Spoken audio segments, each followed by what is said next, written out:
반갑습니다. 소개받은 이지선입니다. 오늘 여러분과 또 이렇게 오랜만에 굉장히 오랜만에 베델교회에서 불러주셔서 말씀 나눌 수 있는 기회를 갖게 되었습니다. 그간 잘 지내셨죠? 네. 네, 오늘 여러분들과 상처투성이 인생을 해피엔딩으로 바꾸는 법이라는 제목을 가지고 늘 해왔던 간증을 또 할 예정입니다. 들으셨던 분들이 계시더라도 마치 처음 듣는 것 같은 표정을 보내주시면 제가 또 힘내서 말씀 나누도록 하겠습니다. 목사님 소개해 주신 것처럼 저는 지금 이화여자대학교에서 사회복지학과에서 가르치는 일을 하고 있는데요. 사실 공부를 하기 전까지 저에게 또 다른 호칭이라면 글을 쓰는 사람으로, 책을 냈었던 사람으로 그렇게 또 여러분들에게 먼저 알려질 수 있었던 것 같아요. 지선아 사랑해라는 책을 썼고, 그리고 재작년에 꽤 괜찮은 해피엔딩이라는 기가 막힌 책을 썼는데 아무도 몰라서 너무나 조용해서 참 인생이 뜻대로 안 되는구나 생각을 하고 있습니다. 제가 책을 쓰게 된 이유는 저에게 특별한 이야기가 생겼기 때문이고요. 오늘 그 이야기를 여러분과 나누도록 하겠습니다. 재작년에 모교로 이직을 해서 그렇게 가게 되면서 23살에 사고를 만나서 떠나야 됐던 학교를 23년 만에 교수가 되어서 돌아왔다는 이 라임이 쩌는 인생을 살게 된 덕분에 너무 감사하게 많은 분들이 다시 반가워해 주셨어요. 그 덕에 한 번쯤은 불러줬으면 했었던 TV 프로그램에서 저를 불러주셨어요. 그래서 한 번 보기는 너무 아깝게 제가 영상을 참 예쁘게 담아주셨는데요. 앞부분 조금 보면서 이야기 시작하도록 하겠습니다. 응급실로 가게 되었어요. 병원에서 오빠에게 지금 동생이 화상의 문제가 아니라고 맥박도 잡히지 않아서 금방 갈 것 같으니 빨리 작별 인사하라고 의사 선생님이 그러셨대요. 그래서 오빠는 저에게 잘 가라고, 좋은 동생이었다고 이렇게 인사 다 했는데 아직도 안 가고 이렇게 살아 있습니다. 처음에 중환자실에 있었던 저는 이제 탄소기도 끼워져 있었고 폐해천 유독가스를 빼내는 튜브도 옆구리에 꽂고 있었다고 하고요. 의식 없이 정말 생사의 기로에 그렇게 오가고 있을 때 하나님께서 저 스스로 숨을 쉴 수 있을 만큼 폐가 회복이 되는 선물을 주셨어요. 의식이 돌아오고 산소호흡기를 떼게 되었습니다. 간호사님이 산소호흡기를 떼고 나서 몇 시간 뒤에 간호사님이 제 입에 빨대를 물려주시면서 오랫동안 호흡기를 끼고 있었어서 뭔가를 넘길 수 있는지 지금 확인을 해보자고 살짝 넘겨보라고 하셨어요. 제가 그때 너무 많이 부어있을 때여서 눈이 떠지지가 않을 때였는데 깜깜한 중에 입안으로 그 물이 넘어 들어오는데요. 그 와중에 그 물이 너무 시원하고 맛있는 거예요. 정말 꿀꺽꿀꺽 넘기고 싶을 만큼 살았다, 살았다 그랬던 것 같아요. 근데 제가 그 물을 마시고 난 이후부터 정말로 살아남기 위해서 꼭 지나와야 될 과정들이 있더라고요. 물 마실 때만 해도 상상도 하지 못할 만큼 너무 아프고 힘든 시간을 지나야 했어요. 그 시간들을 지날 때마다 참 사는 건 죽는 것보다 이렇게나 힘든 일이구나 그 생각이 늘 들었어요. 죽는 건 너무나 순식간에 예고도 없이 찾아왔는데 살아남는 일은 이렇게나 지난하고 이렇게나 고통스러운 시간을 지나야 하는 거구나 그 생각이 늘 들었어요. 근데 그 생각이 들 때마다 버뜩 다시 떠올린 것은 살아서 처음 마신 그 물 한 모금의 시원함이었어요. 사실은 그다지 대단한 즐거움도 어마어마한 의미가 있는 일이라 생각하지 못했는데 이제는 알게 됐잖아요. 살아서 누릴 수 있는 좋은 것이 있다는 걸 알게 됐어요. 제가 그것에 집중하면서 그 시간들 지나오게 됩니다. 병원에 있을 때 제 모습이고요. 저는 이제 저렇게 눈, 코, 입만 내놓고 이제 붕대를 감아놓고 피부가 없어진 자리를 대신해서 저 상태로 한 7개월을 지나게 돼요. 이제 한번 불이 지나간 자리는 자꾸 줄어들고 당겨지는 성질을 갖게 되기도 하고 제 피부 그 화상 정도가 2도 또 3도의 화상을 입은 자리들은 또 시간이 흘러도 피부가 생겨나지 않기 때문에 피부 이식 수술을 해야만 했어요. 그래서 저 상태로 한 7개월을 지나게 되는데 그때 상태에 그나마 저를 잘 처음 보셨을 때 막 "어이구야." 왜 이러지 않을 정도의 사진이어서 제가 저 사진을 늘 보여드렸는데 세월이 많이 흘렀잖아요. 근데 지금은 저 사진을 보면 사실은 진짜 저 사진의 진짜 포인트는 눈, 코, 입만 내놓고 있는 제가 아니라 저 와중에도 자식 입에 밥 들어간다고 웃고 있는 엄마의 표정이었던 것 같아요. 한 번 사진 찍는다고 이렇게 웃은 게 아니라요. 저희 엄마가 내내 제 앞에서 저 표정이었어요. 물론 제가 안 보이는 곳에서 정말 많이 우셨겠지만 적어도 제 앞에서 얼마나 씩씩하고 단단한 엄마였는지 몰라요. 늘 그 눈이 "괜찮아, 괜찮아. 지선아 괜찮아. 하나님이 하실 거잖아." 그 엄마의 단단한 믿음 덕분에 제가 그 당시에 정말 괜찮은 줄 알았어요. 아픈 것만 참으면 정말 다 괜찮아지는 줄 알았어요. 사고 전에 찍었던 사진인데요. 그 당시에도 너무 사진이 잘 나와서 깜짝 놀랐던 사진이에요. 저 사진을 저희 삼촌이 아주 크게 플랜카드천에다가 프린트를 해 와서 제 병실 벽면에 크게 붙여 놓았어요. 의사 선생님들이 얘 얼굴을 알아야 수술을 해 주더라도 비슷하게 만들어 줄 거 아니냐고. 근데 사실 의사 선생님들은 제 얼굴 궁금해하지 않았어요. 왜냐하면 피부 이식 수술을 한다는 것이 영화에서처럼 조금이라도 비슷하게 만들 수 있는 일의 영역이 아니더라고요.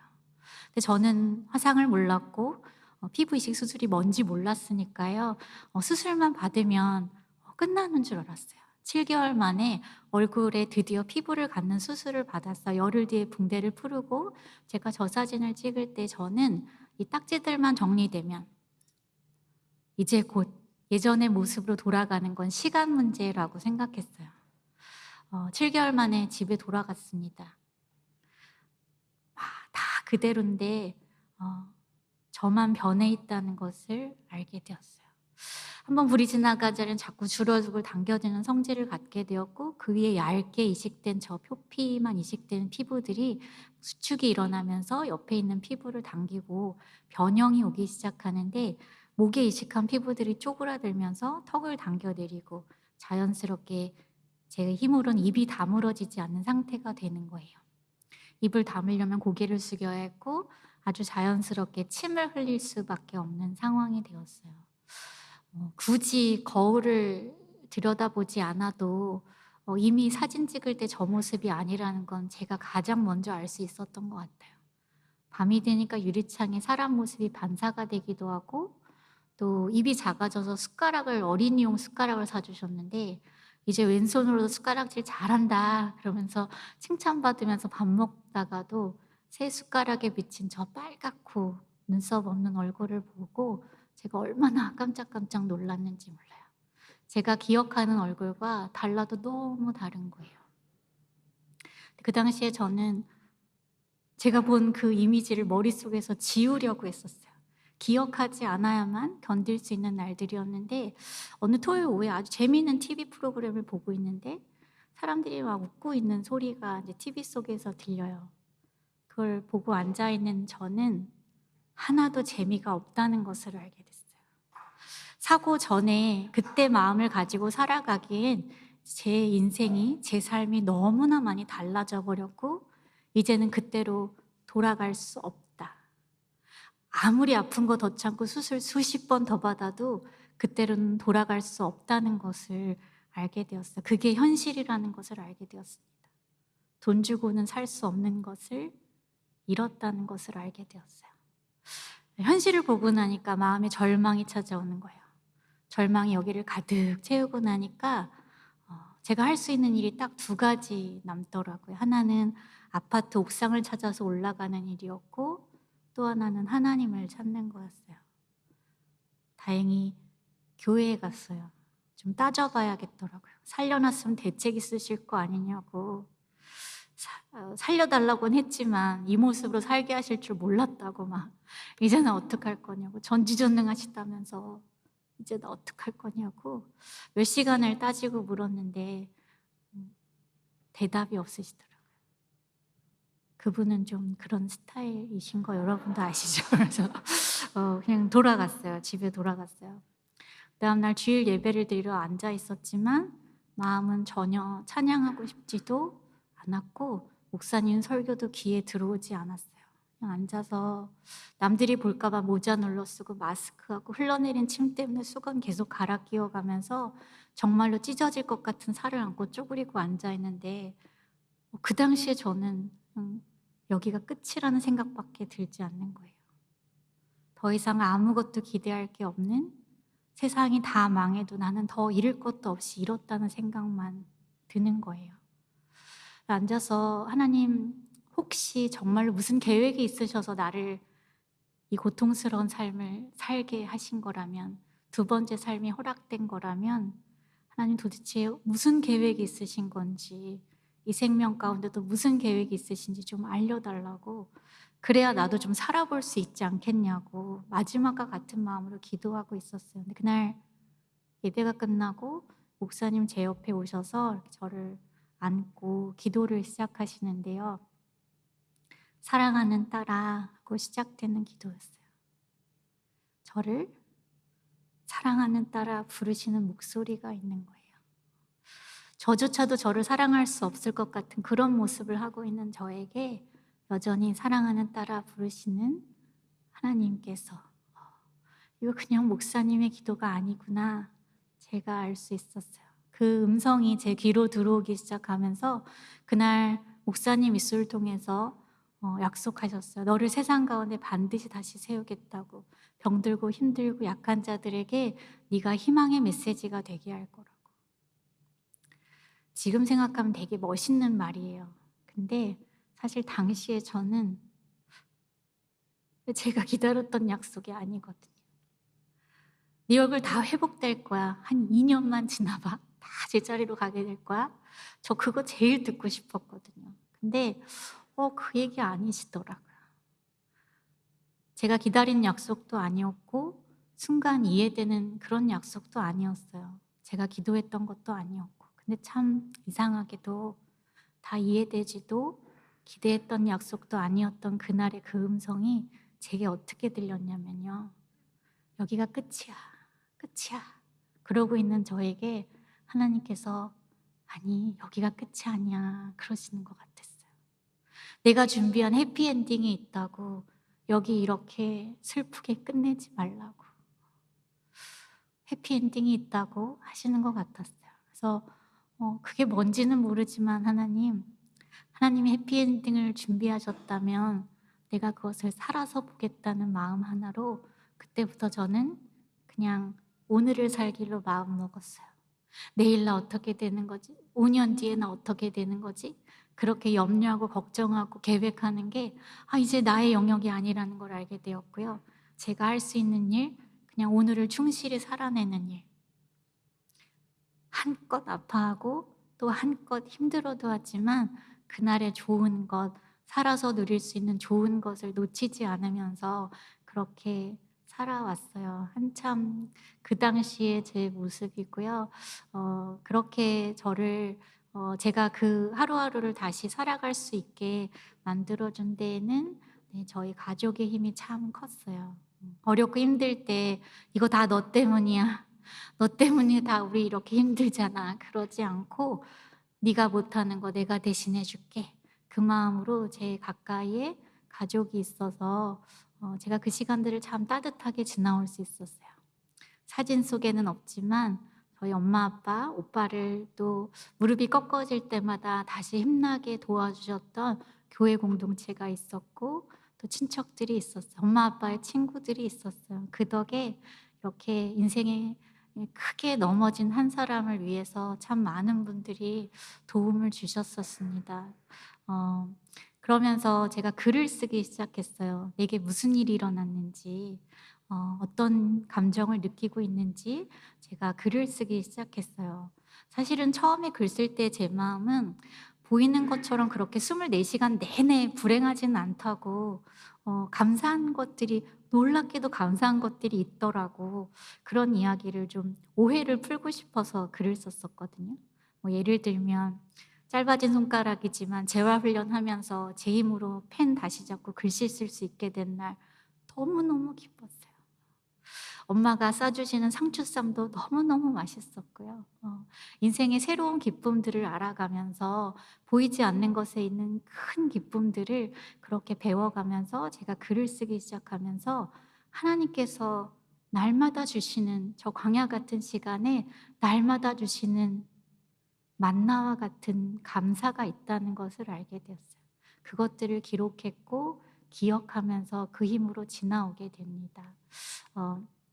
사고 때 저를 구해준 저의 친오빠와 찍은 사진이고요. 네. 그렇게 쓰여졌던 글들이 모여서 책이 되었어요.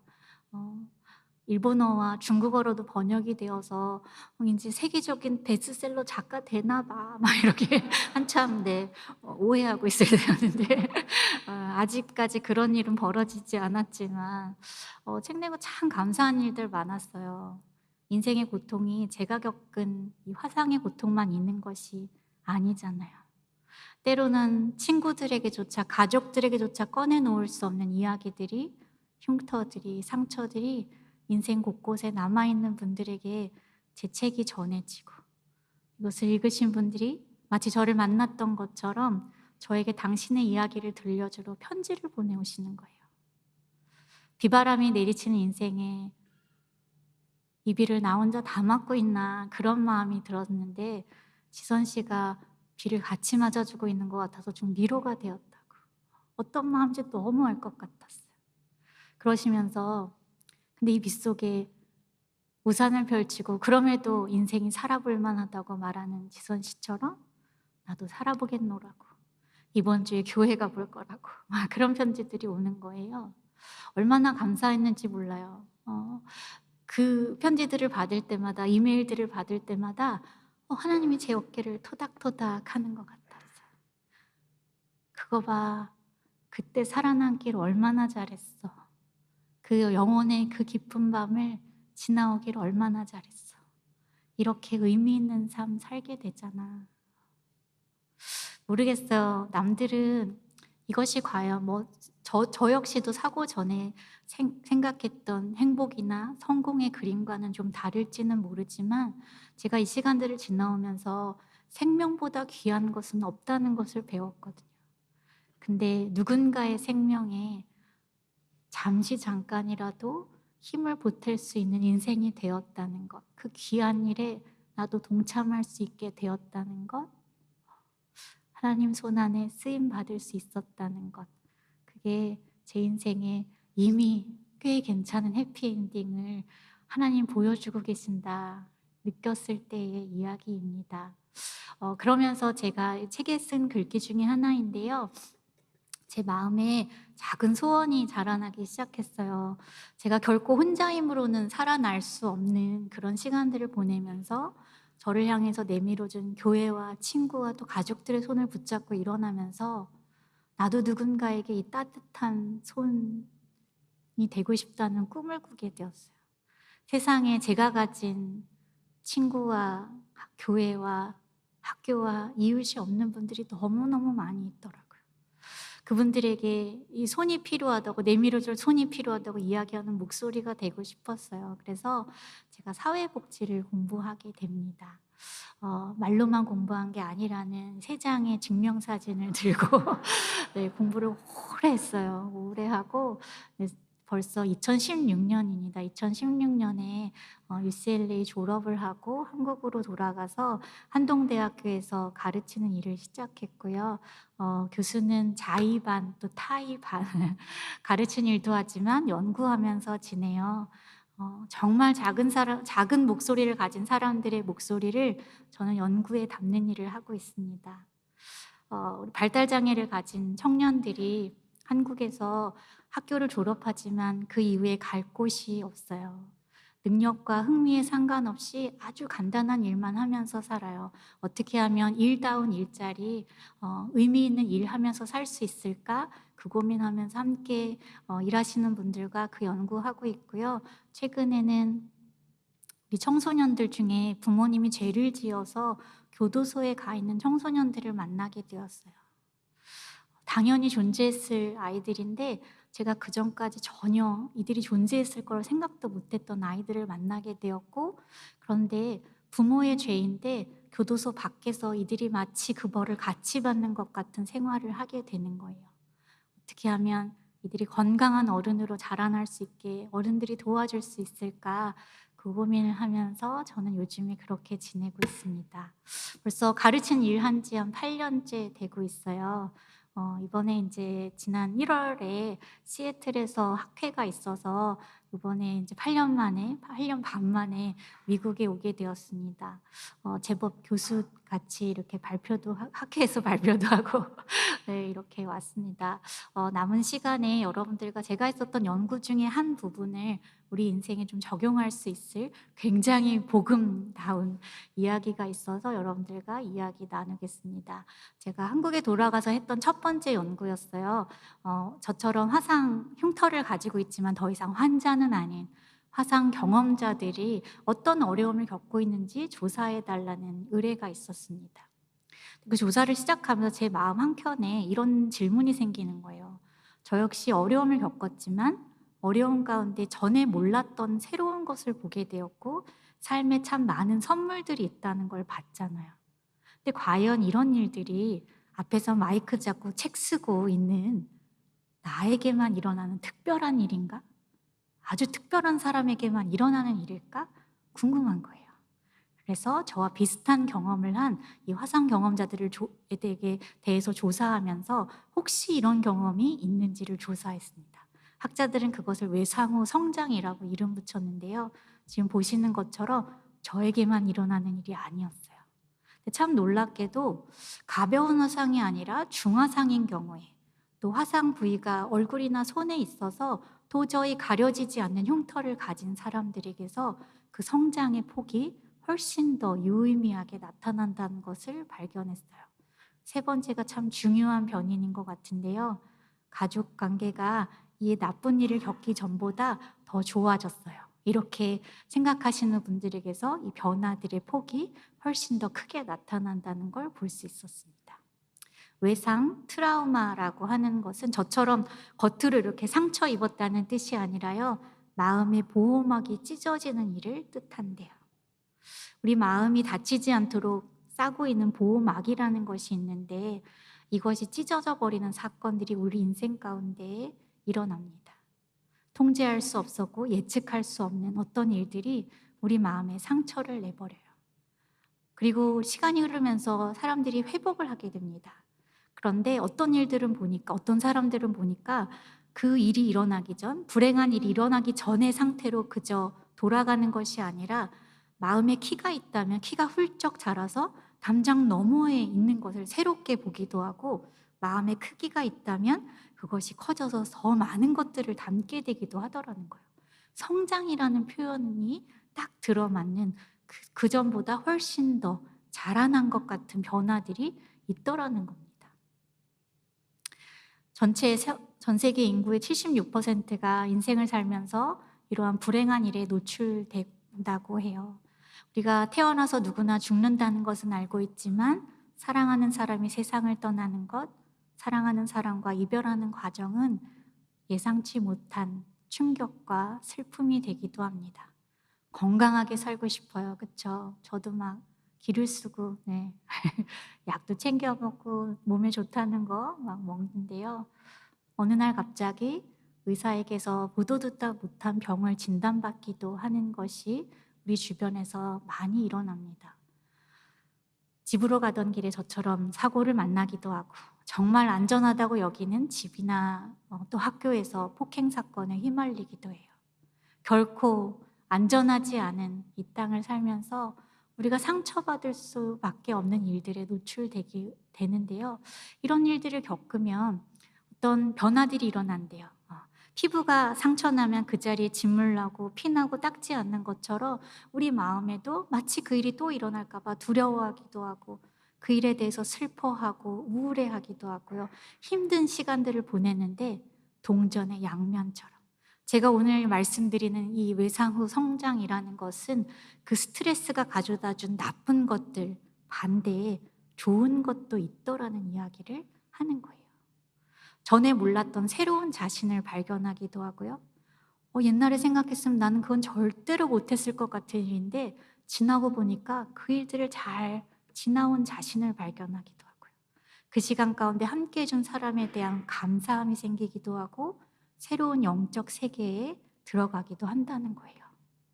그런 상황들을 두고 아이스 킬로스라는 시인은 이렇게 노래합니다. 꿈속에서조차 잊을 수 없는 고통이 방울방울 심장 위로 떨어진다. 그런데 우리의 의지와는 반대로 절망 속에서도 신의 은총으로 지혜가 피어난다는 거예요.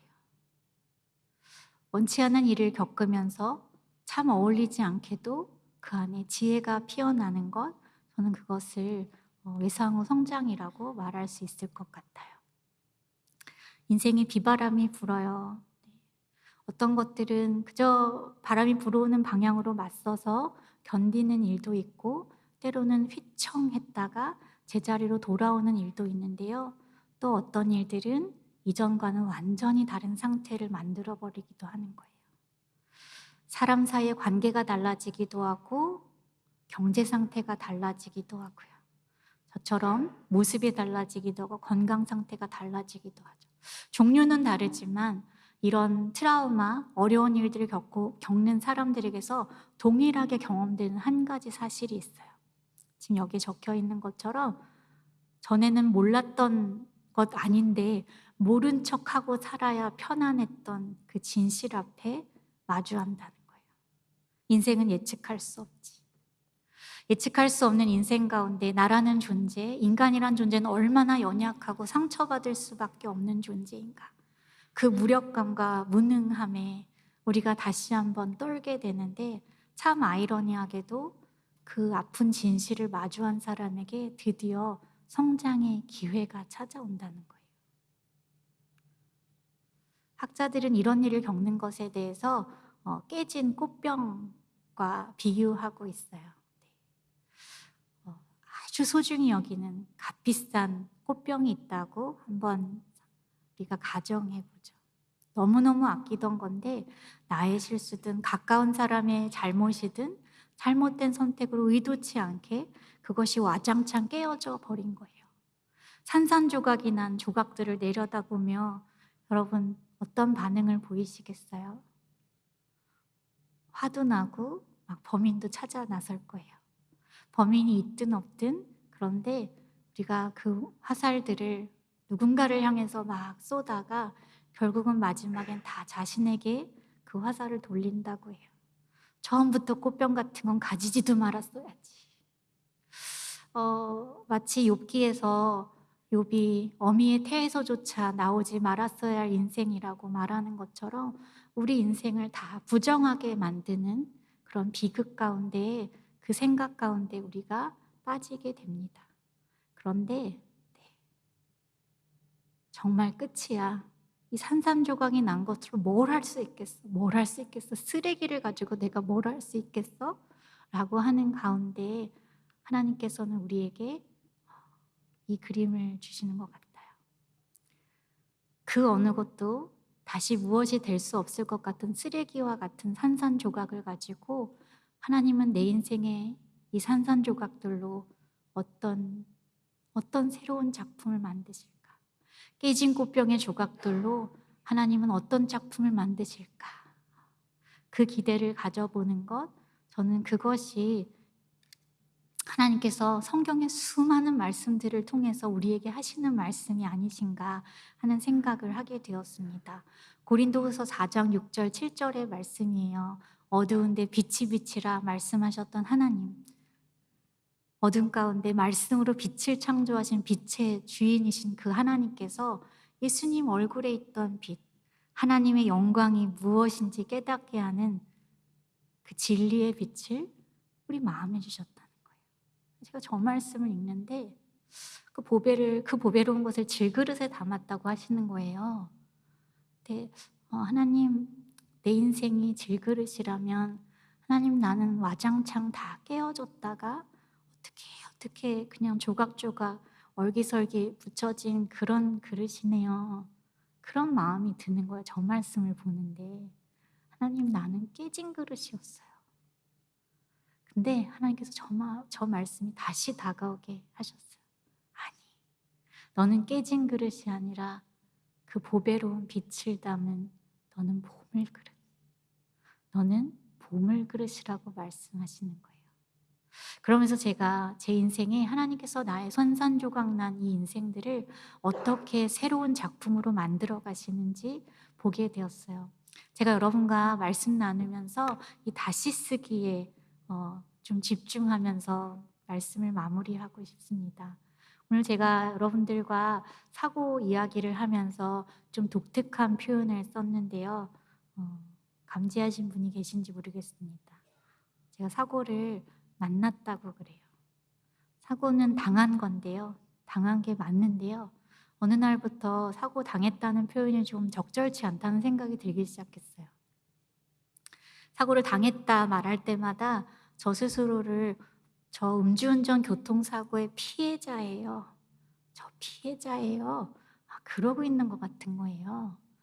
근데 피해자 맞죠. 맞는데 적어도 제가 그 수많은 밤을 살아남아서 온 저 자신을 두고 제가 피해자라고 부르고 싶지는 않더라고요. 피해를 받은 건 사실이지만 또 하나님께서 저 피해만 받게 하지 않으셨거든요. 그 이후에 참 많은 것들을 제 인생의 보물로 담게 하셨거든요. 그래서 제가 말을 바꿔야겠다 그런 생각을 하게 되었어요. 그러면서 바꾼 것이 만났다는 표현이었어요. 뭐 약속을 한 것도 아니었고 반가운 만남도 아니지만 부딪혀 만난 것도 만난 건 만난 거더라고요. 제가 그때부터 사고를 만났다고 사고 만난 지 몇 년 됐다고 이런 표현을 쓰기 시작했는데 이게 얼마나 미미한 변화였는지 저희 가족들도 친구들도 단 한 명도 "너 왜 말 그렇게 해?" 물어본 사람이 아무도 없었거든요. 참 신기하게도 제가 사고를 만났다고 표현했던 그 순간부터 하나님께서요, 제가 이 사고와 헤어질 수 있게 하셨더라고요. 더 이상 과거의 그 엄청난 일들이 제 인생을 다 뒤흔들어 산산조각이 돼버리게 만든 그 사건이 더 이상 오늘의 저를 괴롭히지 않는 그런 사람이 되게 해주셨더라고요. 어, 제가 주옥같이 썼다는 그 글귀를 좀 가지고 왔습니다. 좀 읽어볼게요. 나는 그날 이후의 시간을 살았다. 살아남기 위해 고통을 견디었고 조금 더 쓰기 편한 몸을 갖기 위해 수십 차례 피부 이식 수술을 받았다. 아무것도 보이지 않았지만 꿈을 꾸었고 그 꿈을 이루기 위해 노력했고 또 그 시간을 같이 버텨준 사람들을 사랑했고 사랑받으며 살았다. 어제를 돌아보며 슬퍼하기를 멈추고 내게 주어진 오늘을 살았다. 시간이 흐른 뒤 되돌아보니 나는 더 이상 나쁜 일이 일어난 그 자리, 그 시간에 머물러 있지 않았다. 나는 사고와 그렇게 헤어졌다. 그래서 제가요, 하나님께서 제 인생에 다시 쓰기를 하셨구나. 사고를 당한 사람이 아니라 사고를 만났지만 이제는 그 사고와 잘 헤어진 사람으로 살게 하셨구나. 알게 되었어요. 하나님께서 다시 쓰게 하시는 분이시라는 것을 제가 제 인생을 통해서 보게 되었어요. 성경의 수많은 곳에서 다시 쓰기를 너무너무 잘 하시는 분이시라는 것을 배우게 됩니다. 고아였던 우리를 자녀 삼아 주시고 어둠 가운데 있던 우리를 빛 가운데로 너는 이제 빛이야 라고 부르시고 죄인인 우리를 의인이라고 부르시는 그 다시 쓰기를 하시는 하나님의 수많은 말씀 중에 제 마음에 더 가까이 다가왔던 말씀 하나를 나누겠습니다. 무릇 시온에서 슬퍼하는 자에게 화관을 주어 그 죄를 대신하며 기쁨의 기름으로 그 슬픔을 대신하며 찬송의 옷으로 그 기쁨을 대신하시고 그 근심을 대신하시고 그들이 이제 다른 이름으로 부르시는 거예요. 슬퍼하는 자를 더 이상 슬퍼하는 자로 남겨두지 않으시고 그의 이름을 다시 쓰게 하셨어요. 의의 나무라고 다시 부르시는 거예요. 의로운 열매를 맺을 자라고, 그것도 하나님께서 심으신 영광을 나타낼 자라고 일컬음을 받도록 하나님께서 그 인생을 다시 쓰게 하신다는 것을 보게 되었습니다. 오늘 제가 나눈 이 말씀을 들으시면서 아유 저 사람 대단하네. 아이고 저렇게 교수도 되고 아이고 잘 됐어 잘 됐어 그러고 끝나면 안 돼요, 여러분. 우리 인생 가운데 꼭 하나님께서 헤어지기를 바라는 그 기억들과 그 상처들과 그 흉터들과 잘 헤어지실 수 있기를, 잿더미가 된 그곳에서 꽃을 피우시는 하나님을 보실 수 있기를, 우리의 슬픔이 아니라 기쁨으로, 근심이 아니라 찬송으로 덧입혀 주셔서 결국 우리가 슬픔에 빠진 자가 아니라 의로운 열매를 맺을 자, 우리를 통하여 의로운 것이 그렇게 열매 맺는 인생이 되게 하실 것을 기대하며, 하나님, 내 인생의 그 어두운 곳, 그 영혼의 어두운 밤들을 하나님 어떻게 다시 쓰게 하실 건가요? 하나님, 다시 쓰게 하셨던 그 순간들을 다시 돌아보며 우리 하나님을 더 많이 가까이 그렇게 만날 수 있기를 바랍니다. 여러분, 들어주셔서 너무너무 감사드리고요. 마지막 광고입니다. 제가 유튜버입니다. 네. 참 비장한 인생을 사는 것처럼 보이지만 하나님이 함께 하셔서 참 비장해 보이고 불행해 보이는 인생도 푸른 초장에 있는 듯, 내 영혼이 푸른 초장에 있는 듯 이지고잉한 인생을 살고 있어요. 그 하나님과 함께한 인생들을 이야기하고 하는 채널을 만들었습니다. 구독, 좋아요 부탁드리겠습니다.